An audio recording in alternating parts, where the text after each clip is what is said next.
سجاد احمد صاحب نے ایک سوال لکھا، پوچھتے ہیں مفتی صاحب گھر میں حشرات الارض جیسے لال بیگ وغیرہ کثرت سے ہو جائیں تو کیا ان کو جلا سکتے ہیں یا مار سکتے ہیں؟ بسم اللہ الرحمن الرحیم۔ الجواب بعون الملک الوہاب، اللہم ہدایت الحق والصواب۔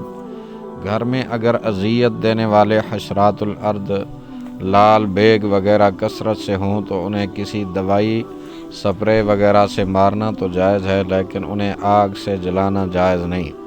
چنانچہ رسول اللہ صلی اللہ علیہ وآلہ وسلم نے ایک مقام پر چیونٹیوں کو دیکھا جن کو جلا دیا گیا تھا، تو میرے مکی مدنی آقا صلی اللہ علیہ وآلہ وسلم نے فرمایا، ان کو کس نے جلایا؟ لوگوں نے عرض کی ہم نے، تو آپ علیہ الصلوۃ والسلام نے فرمایا کسی کے لیے بھی مناسب نہیں کہ وہ آگ کے ساتھ اللہ کی کسی مخلوق کو عذاب دے رب العالمین کے علاوہ۔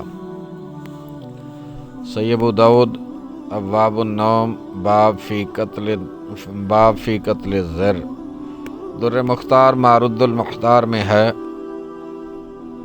نقصان پہنچانے والے جانور جیسے کاٹنے والا کتا اور بلی کو قتل کرنا جو نقصان پہنچاتا ہو اسے جائز ہے۔ بلی کو تکلیف دیے بغیر ذبح کیا جائے گا، اس لیے کہ اسے تکلیف دینے میں بالکل جائز نہیں، لیکن ان جانوروں کو آگ میں جلا نہیں سکتے۔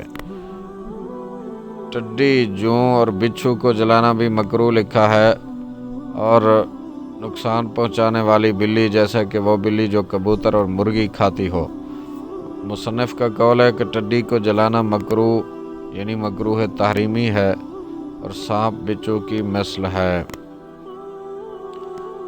الدر المختار ما رد المحتار، واللہ اعلم عز وجل ورسولہ اعلم، صلی اللہ تعالی علیہ وآلہ وسلم۔